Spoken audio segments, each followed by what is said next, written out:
The Galactic Council had ruled the stars for 12 million years. 742 different species had joined together under one government. They had seen empires rise and fall. They had watched stars die and new ones being born. They believed they knew everything about the universe. But there was one thing that scared them all. One small planet in a quiet corner of the galaxy made them lose sleep at night. That planet was called Earth. On the ancient world of Prime, there stood a building older than most civilizations. The walls were made of blue crystal that glowed with a soft light. Inside these walls, the oldest words in the galaxy were carved. These words formed a prophecy that had been written before most species had learned to walk. High Archivist stood before these ancient words. He was a tall creature with gray skin and 4 eyes that could see in complete darkness. He had read this prophecy 10,000 times in his long life. Every time he read it, he felt the same cold fear in his heart. The prophecy was simple. It spoke of a small blue world circling an ordinary yellow star. It spoke of creatures that would climb down from trees and learn to walk on 2 legs.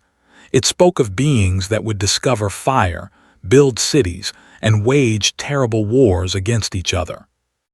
They will call themselves human, the prophecy said, and when they reach for the stars, the galaxy will know true fear. Turned away from the wall, his assistant, a young named, was waiting for him. The council is asking for another report, said. They want to know if the humans have made any progress. Made a sound that was something like a laugh, but there was no joy in it. Progress. The humans have gone from riding animals to building flying machines in less than 200 years. They split the atom. They walked on their own moon.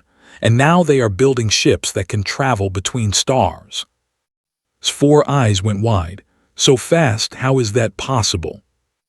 That is what makes them dangerous, replied. Every other species in the galaxy took millions of years to reach the stars. The humans did it in less than a century. They do not follow the normal rules of evolution. They change themselves faster than nature ever intended. Far across the galaxy, on the small blue planet called Earth, a woman named Lisa Morgan was getting ready for a routine mission.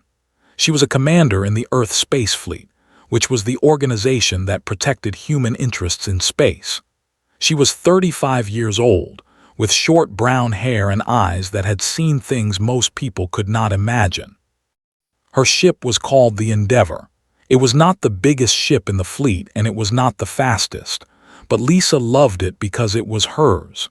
She had commanded this vessel for 5 years and it had never let her down. "Commander, we are ready to depart," said her first officer, a young man named Peter Grant. He was tall and thin, with a nervous energy that made him excellent at his job. Lisa nodded and took her seat in the command chair. "Take us out, Peter. Standard survey route through the outer colonies." The Endeavor left Earth's orbit and headed toward the asteroid belt. This was supposed to be a boring mission. They were just checking on mining stations and making sure everything was running smoothly. Lisa had done this trip 100 times before. But this time was different. "Commander, I am picking up something strange," said the ship's science officer, a woman named Carol. She was older than most of the crew, with gray hair and a calm voice that never showed panic. "There is an object in the asteroid field that does not match any of our records." Lisa leaned forward in her chair. "What kind of object?" "I am not sure. It is small, about the size of a car. But the materials it is made from are not anything I have ever seen before. The computer cannot identify them." Lisa felt her heart beat faster. In all her years of service, she had never found anything that the computer could not identify. Human technology was very advanced. They had mapped every element and every compound known to science. "Take us closer," she ordered. The Endeavor moved slowly toward the mysterious object. As they got closer, Carol's eyes grew wider and wider. "Commander, this thing is old. Very old. The radiation decay suggests it has been here for at least 200,000 years." "That is impossible," Peter said. "Humans have only been in space for about 200 years. Nothing we made could be that old." Lisa understood what he was not saying. If humans did not make this object, then someone else did. Someone who was here long before humans ever existed. "Can you tell what it is?" Lisa asked. Carol worked at her station for several minutes. The bridge was completely silent. Everyone was holding their breath. "It appears to be some kind of observation device," Carol finally said. "A probe designed to watch and record. And Commander, its sensors are pointed directly at Earth." Lisa felt cold. For her entire life, she had wondered if humans were alone in the universe. Now she had her answer, and it was not a comforting one. "Someone has been watching us," she said quietly. "For 200,000 years, someone has been watching everything we do." The news spread across Earth like wildfire. Within hours, every person on the planet knew that aliens existed. More than that, they knew that these aliens had been spying on humanity since before humans were even humans. Governments held emergency meetings. Scientists studied the probe with every tool they had. Religious leaders tried to explain what this meant for their beliefs. Ordinary people looked up at the sky and wondered who was looking back. On Prime received the news that the humans had found one of the ancient observation probes. He closed his 4 eyes and let out a long breath. "It has begun," he said too. "The prophecy is unfolding. The humans know they are not alone now. Everything that follows will happen because of this moment." "What should we do?" asked. Looked at the ancient words carved into the crystal wall. They had been written 12 million years ago by beings who could see the future. Those beings had seen what humanity would become. They had left this warning for all the species that would come after them. "We must tell the council," said. "The time for watching is over. Now we must decide what to do about the humans before it is too late." But deep in his hearts, already knew that it was too late. It had been too late from the moment the first human ancestor looked up at the stars and wondered what they were. The prophecy was clear. Humanity would reach for the stars. And when they did, nothing in the galaxy would ever be the same again. The Galactic Council met in a building that floated in the empty space between 3 star systems. This building was called the Chamber of Unity, and it was the largest structure ever built by intelligent life. Inside its walls, representatives from 742 species came together to make decisions that affected the entire galaxy. Today, they were discussing the most important topic in 12 million years. They were discussing humanity. "The prophecy is clear," said representative of the species. He was a massive creature, nearly 4 meters tall, with thick blue skin and 6 powerful arms. "These humans are a threat to everything we have built. We should destroy them now before they become too strong." "And how would we do that?" asked representative of the species. She was small and delicate, with silver skin that seemed to glow from within. "The humans have nuclear weapons. They have already shown they are willing to use such weapons on each other. What would they do to an invading fleet?"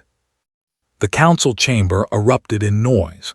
Different species shouted in different languages. The translation systems worked hard to keep up with all the arguments. Finally, the speaker of the council called for silence. Her name was, and she was the oldest living member of the collective. Her species was known for their calm nature and their ability to see all sides of a problem. "Violence is not the answer," said. Her voice was soft, but somehow it filled the entire chamber. "The prophecy speaks of what humans might do, not what they will do. Perhaps if we approach them with peace, they will respond in kind." "And if they do not?" demanded. Looked at him with her large, dark eyes. "Then we will have lost nothing by trying." After 3 cycles of debate, the council made its decision. They would send an ambassador to Earth. They would try to make peace with humanity, and if that failed, they would discuss other options. The ambassador they chose was named, a high-ranking member of his own species. They were known throughout the galaxy for their calming presence. Their bodies produced chemicals that made other species feel safe and relaxed. If anyone could make the humans calm down, it would be a. Was nervous as his ship approached the human solar system. He had studied everything the Council knew about humans, and none of it was comforting. They were violent. They were unpredictable. They had spent most of their history killing each other over small pieces of land, over different beliefs, over resources that they could have easily shared. But they were also creative. They made beautiful art. They composed music that could move even alien hearts. They told stories of heroes and villains, of love and sacrifice, of hope in the face of darkness. Did not know what to expect from such a species. On Earth, the governments of the world had been arguing about how to respond to the alien message. Some wanted to prepare for war. Others wanted to welcome the visitors with open arms. In the end, they compromised. They would meet the aliens on neutral ground, and they would send a representative who would not seem threatening. That representative was a man named Daniel Carter. Daniel was 42 years old. He had been a school teacher for most of his life, teaching history to children in a small town in the middle of America. He was not a soldier. He was not a politician. He was just a man who was very good at explaining things to people who did not understand them. The world's leaders chose him for exactly this reason. They thought that an ordinary person might seem less scary to the aliens than a general or a president would. Daniel was terrified. He had never left his country before, and now he was being asked to represent his entire planet. But he said yes, because someone had to do it, and because deep down he had always dreamed of meeting people from other worlds. The meeting place was a small moon in the outer part of the solar system. Both sides had worked together to build a simple station there, a place where human and alien could meet face to face for the first time. Arrived first, he stepped into the meeting room and waited. His hearts were beating fast. The chemicals his body was producing filled the air, making the room feel calm and safe. Then the door on the other side opened, and Daniel Carter walked in. Had seen pictures of humans, but nothing had prepared him for the reality. The human was smaller than he expected, with soft skin and strange hair growing only on the top of his head. His eyes were small and round, but they were filled with an emotion that did not recognize. Was it fear? No, that was not quite right. Was it anger? No, not that either. Daniel smiled. It was a simple expression, just a curving of the lips, but somehow it changed his entire face. He walked forward and held out his hand. "Hello," he said. "My name is Daniel. It is very nice to meet you." Knew from his studies that this gesture was called a handshake. It was a way that humans showed they were not holding weapons. He reached out with one of his own hands and grasped Daniel's. "I am," he said. "I speak for the Galactic Council." They sat down at a table in the middle of the room. For a long moment, neither of them spoke. Then Daniel laughed. "I am sorry," he said. "I have so many questions that I do not know where to begin. We have spent our entire history wondering if we were alone. To finally know the answer is overwhelming." Felt some of his fear fade away. This was not the monster he had expected. This was just a person, confused and curious and a little bit scared. "I understand," said. "My people have known about other species for millions of years. I cannot imagine what it would be like to suddenly discover that you are not alone." Daniel nodded. "Your people have been watching us for a very long time, yes. The probe we found was 200,000 years old." "Yes," admitted. "The prophecy spoke of your species long before you existed. We have been watching since the beginning." "The prophecy," Daniel repeated. "I have heard about this. It says that we are dangerous, that we are a threat to the galaxy." Was silent for a moment. He did not know how to respond. The prophecy was sacred. It had never been wrong. But looking at this simple, friendly human, he found it hard to believe that such a creature could threaten the entire galaxy. "The prophecy has guided us for 12 million years," finally said. "It has predicted many things, and all of them have come true. We do not understand how, but somehow the ancients could see the future." Daniel leaned forward. His eyes were serious now, but there was still no anger in them. "Maybe the prophecy is not about what we will do," he said. "Maybe it is about what we could do. Humans have the capacity for terrible violence, yes. We have hurt each other in ways I am ashamed to describe. But we also have the capacity for great kindness. We have saved each other. We have sacrificed ourselves for strangers. We have looked at our darkest moments and chosen to be better." Felt something strange in his heart. It was an emotion he had not expected to feel. It was hope. "You believe your species can choose a different path?" he asked. Daniel smiled again. "I believe we already have. We found your probe, and instead of hiding it or using it to build weapons, we told the whole world. We invited you to come and talk. We could have been afraid and angry, but we chose to be curious and hopeful." Looked at this human, this simple teacher from a small town, and he wondered if the prophecy had gotten something wrong. Maybe humanity was not the threat the ancients had predicted. Maybe they were something else entirely. "I will tell the council what you have said," announced. "I do not know if they will believe me. The prophecy has been our guide for so long, but I will try." Daniel stood up and held out his hand again. "That is all we ask. Just give us a chance to show you who we really are." Took the offered hand. It was warm, and somehow that warmth spread through his entire body. "I will try," he said again, and for the first time in his life he hoped the prophecy was wrong. 30 years had passed since that first meeting between and Daniel Carter. In that time, many things had changed. Humanity had been granted provisional membership in the Galactic Council. They were allowed to attend meetings and speak their minds, but they were not allowed to leave their own solar system. The other species watched them closely. They were waiting for humans to prove the prophecy right. They were waiting for the violence to begin. But the violence did not come. Instead, the humans did something unexpected. They started helping. When a disease swept through, the human doctors volunteered to find a cure. When the mining colonies faced a shortage of food, human farmers taught them new ways to grow crops. When a small species called the faced extinction due to a dying sun, human engineers helped them build ships to find a new home. The council did not know what to make of this. The prophecy said humans were a threat, but all they did was offer assistance. Some members thought this was a trick. Others began to wonder if the prophecy had been misunderstood all along. Daniel Carter had grown old in the years since first contact. His hair was white now, and his face was lined with wrinkles. But he still served as Earth's ambassador, and he still believed that humanity could prove itself worthy of trust. One day, he received a message that changed everything. "There is a disturbance near the border," the message said. "Something has appeared from outside normal space. The council fleets are gathering to investigate."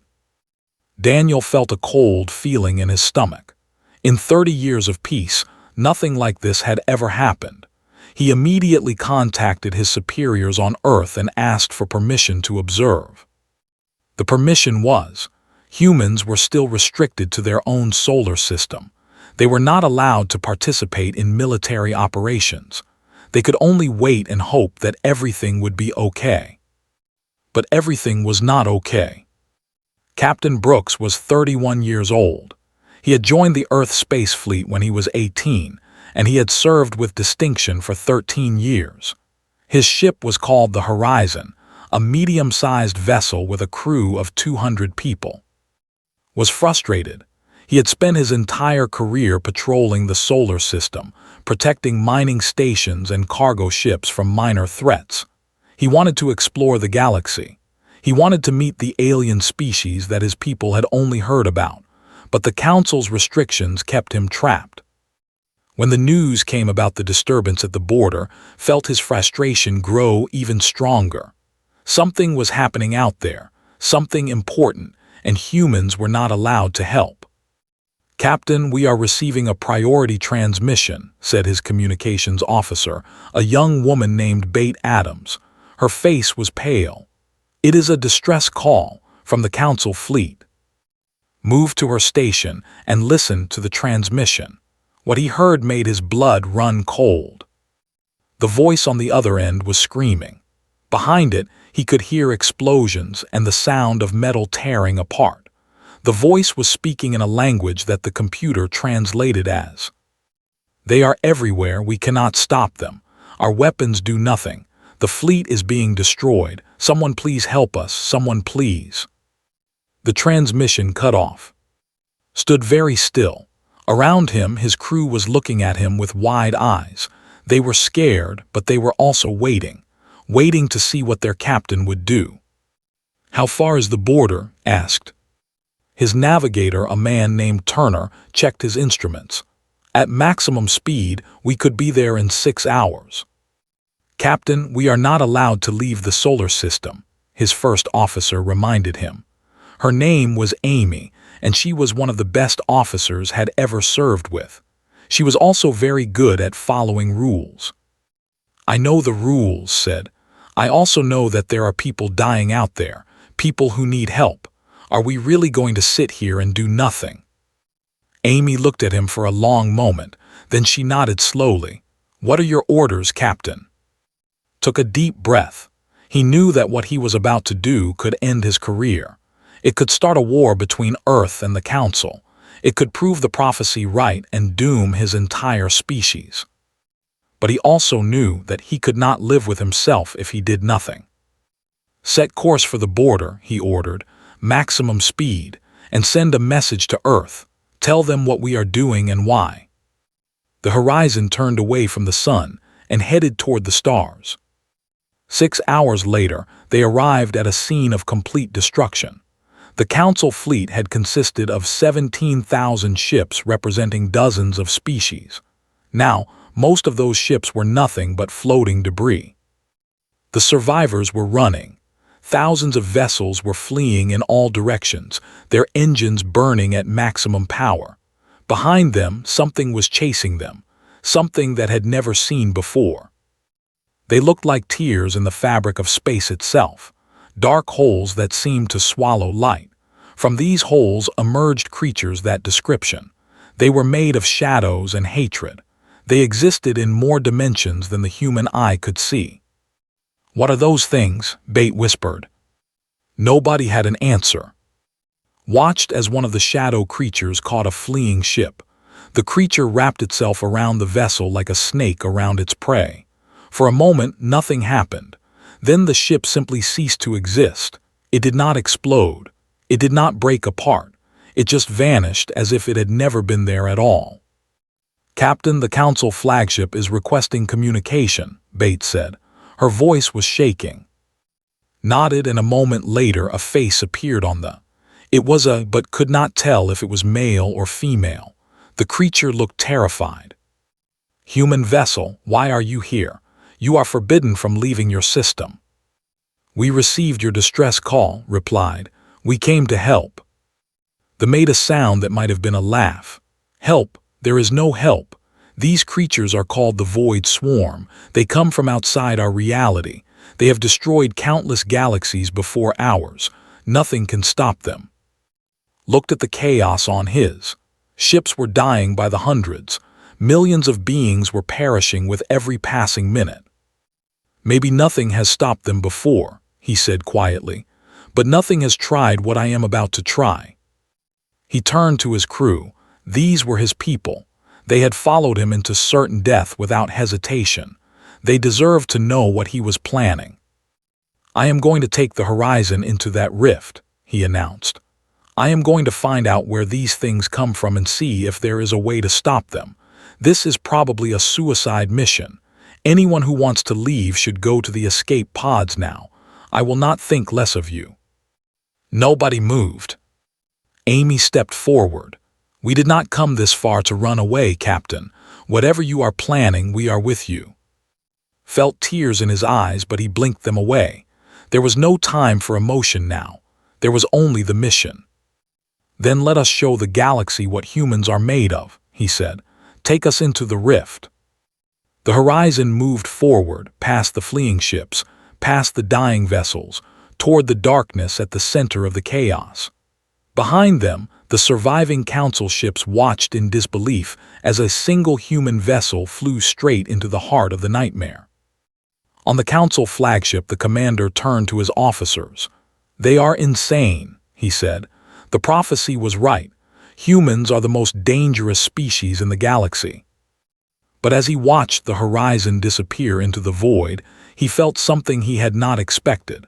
He felt admiration, and deep in his heart, he felt the first spark of hope he had experienced since the swarm had arrived. Maybe, just maybe, the humans could do what no other species had ever done. Maybe they could fight the darkness and win.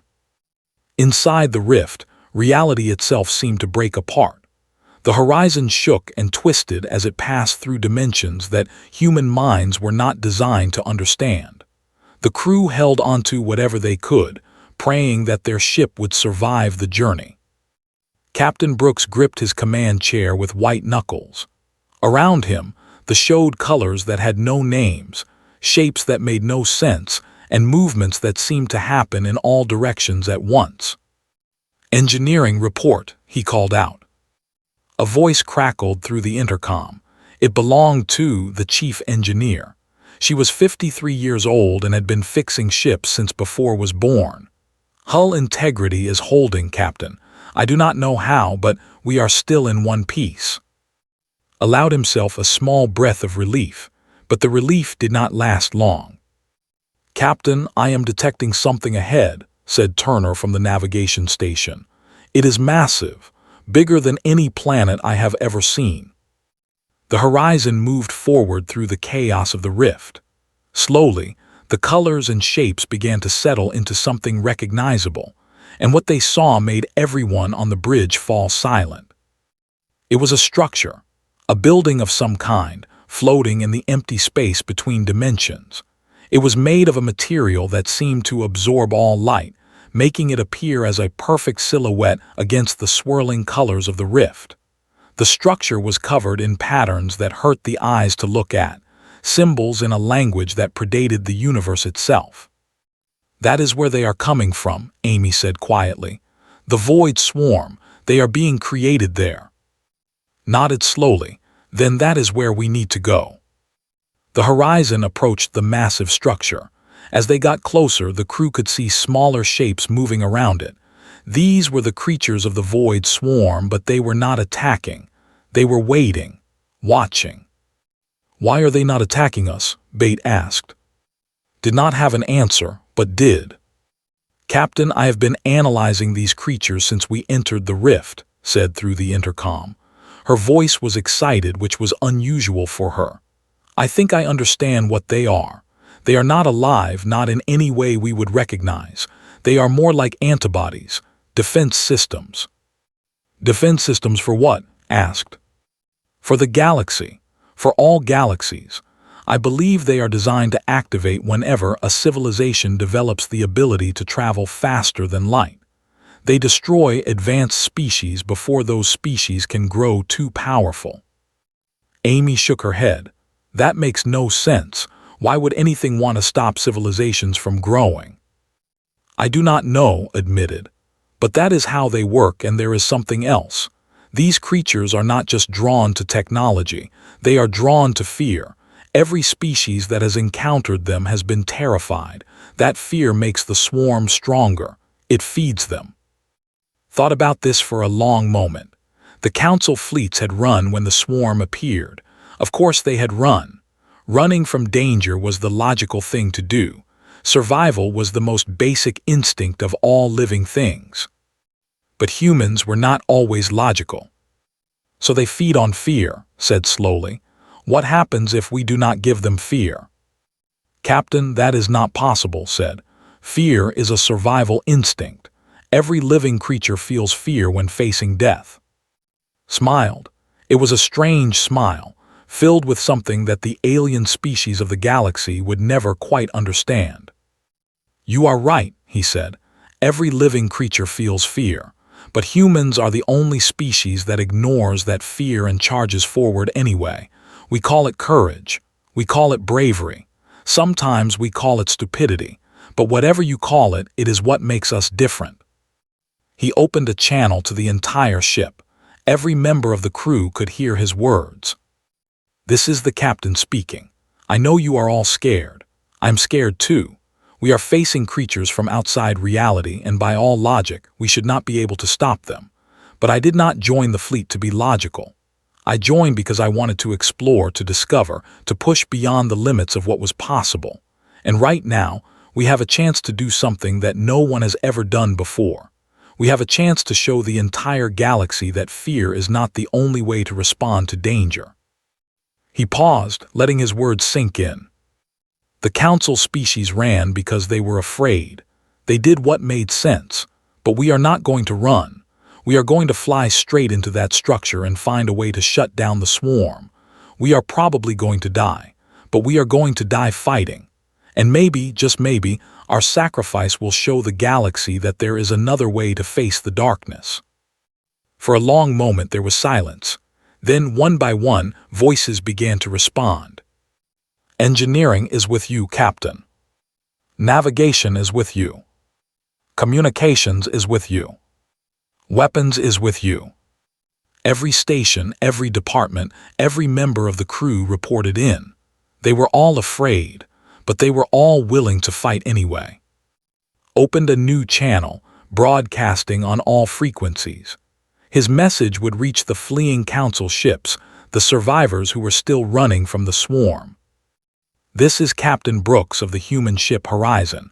We have entered the rift and discovered the source of the void swarm. These creatures feed on fear. They grow stronger when we run, but they have never faced a species that refuses to run. He took a deep breath. I am asking you to turn around. I am asking you to come back and fight. Not because we will definitely win. Not because it is the safe thing to do. I am asking because sometimes the only way to beat a monster is to show it that you are not afraid. He closed the channel and turned back to his crew. Take us in, he ordered. The Horizon flew straight toward the massive structure.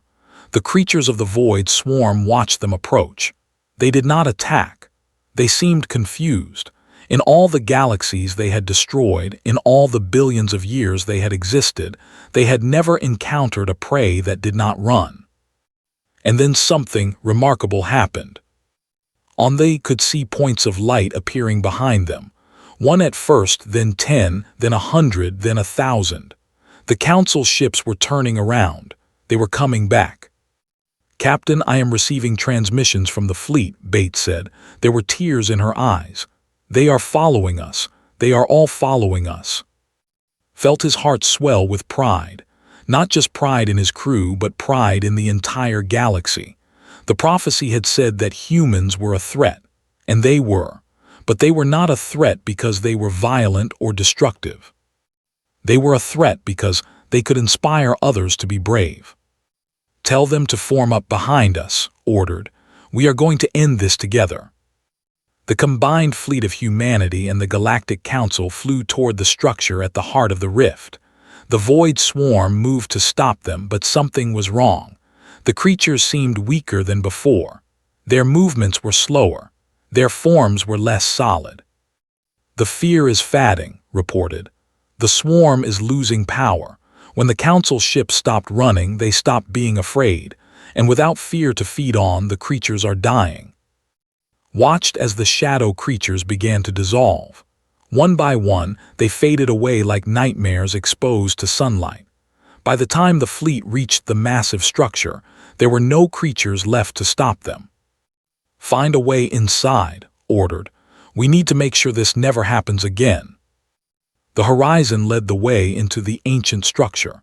What they found inside would change the galaxy forever, but that is a story for the next chapter. For now, it was enough to know that humanity had done the impossible. They had faced the oldest fear in the universe and refused to run. They had shown the galaxy that courage could defeat terror. And somewhere in the darkness between dimensions, The creators of the Void Swarm watched with new interest. They had built the swarm to prevent any species from growing too powerful, but they had never expected to find a species like humanity. For the first time in billions of years, they began to wonder if they should be the ones who were afraid. The battle for the border lasted 19 days. It was the longest and bloodiest conflict in the history of the Galactic Council.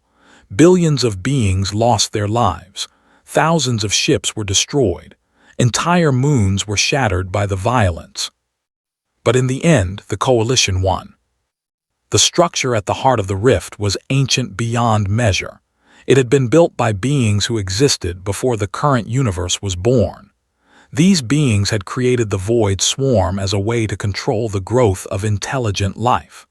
They believed that no species should ever become too powerful, too advanced, too dangerous.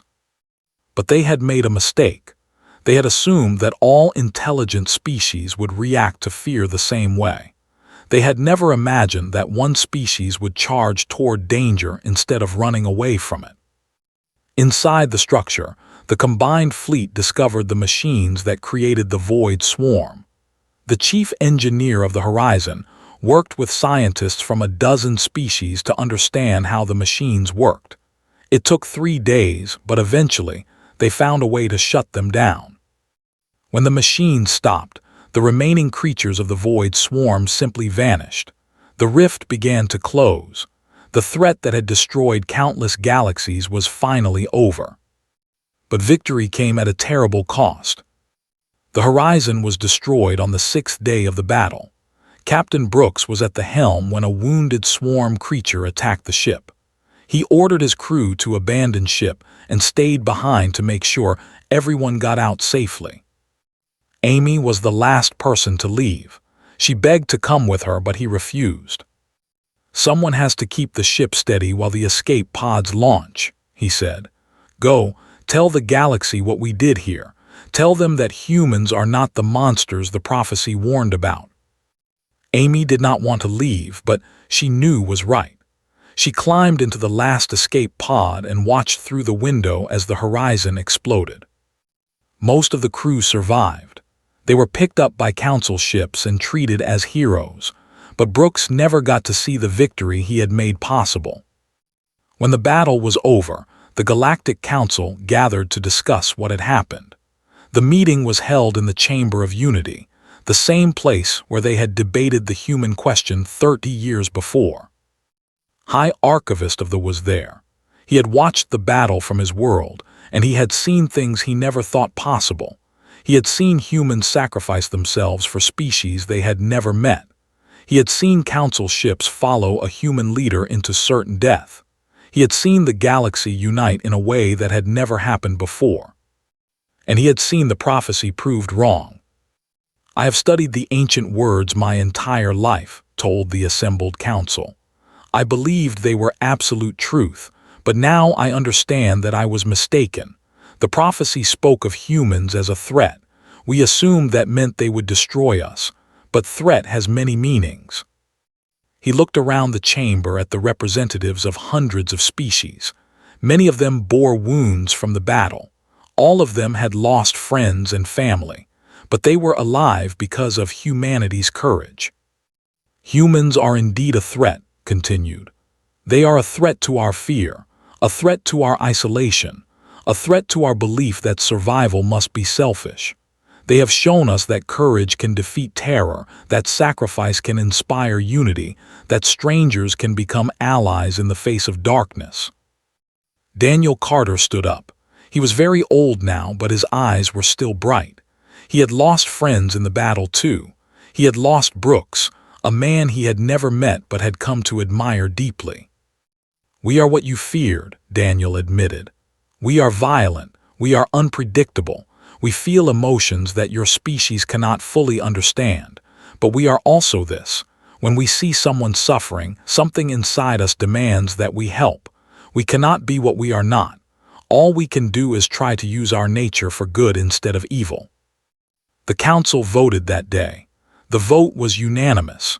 Humanity was granted full membership in the Galactic Council, with all the rights and responsibilities that came with it. It was the fastest such decision in the history of the Council. On Prime returned to the crystal walls where the ancient prophecy was carved. He stood before the words that had guided his people for 12 million years. Then he picked up a carving tool and began to write. Below the old prophecy, he carved new words, words that would guide the galaxy for the next 12 million years. In the darkest hour, when the shadows came to consume all light, a small species from an unremarkable world taught the galaxy a truth it had forgotten.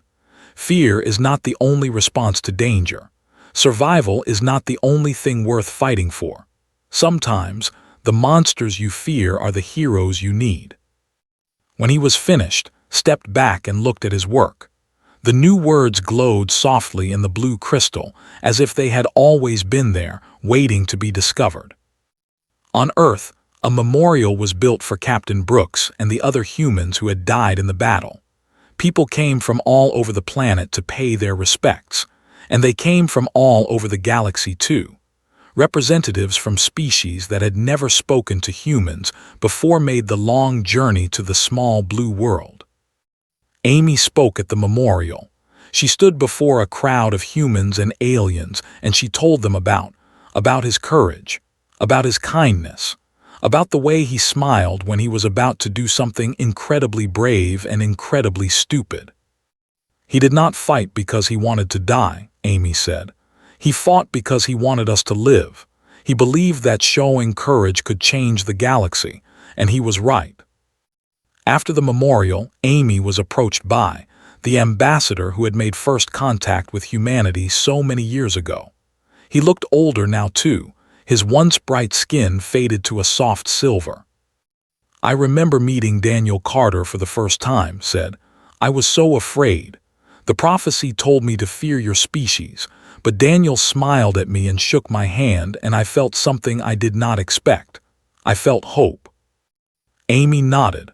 Hope is what we are best at, she replied. Even when everything seems impossible, even when logic tells us to give up, we find reasons to keep going. It is our greatest strength and our greatest weakness. Was quiet for a moment. Then he said something that Amy would remember for the rest of her life. The creators of the Void Swarm are still out there, somewhere beyond our reality. They built the swarm to control intelligent life. When they see what humanity has done, they will be curious. They may come to investigate. They may try to stop you. Amy felt a chill run down her spine, but she did not let it show on her face. Then we will be ready for them, she said simply. Smiled. It was a strange expression on his alien face, but it was genuine. Yes, he said, I believe you will be. In the years that followed, humanity spread across the galaxy. They explored strange worlds and met new species. They made friends and enemies. They solved problems and created new ones. They were everything the prophecy had warned about and everything it had failed to predict. But one thing never changed. Whenever the galaxy faced darkness, whenever fear threatened to tear apart the bonds between species, humans were there. They did not always win. They did not always survive, but they always fought, and their courage inspired others to fight alongside them. The oldest prophecy in the galaxy had spoken of a single threat. It had been right in a way. Humans were a threat. But they were a threat to darkness itself. And somewhere in the spaces between dimensions, the ancient beings who had created the Void Swarm continued to watch. They had existed for billions of years. They had seen countless galaxies rise and fall. They thought they understood everything about the nature of life. But humans were something new, something unexpected, something that might one day challenge even the oldest powers in creation. The ancient beings did not feel fear, not in the way that mortal creatures did. But as they watched humanity spread across the stars, teaching courage to species that had never known it, inspiring hope in hearts that had never felt it, they began to experience something close to doubt. They had built the Void Swarm to prevent any species from becoming too powerful. But what if they had already failed?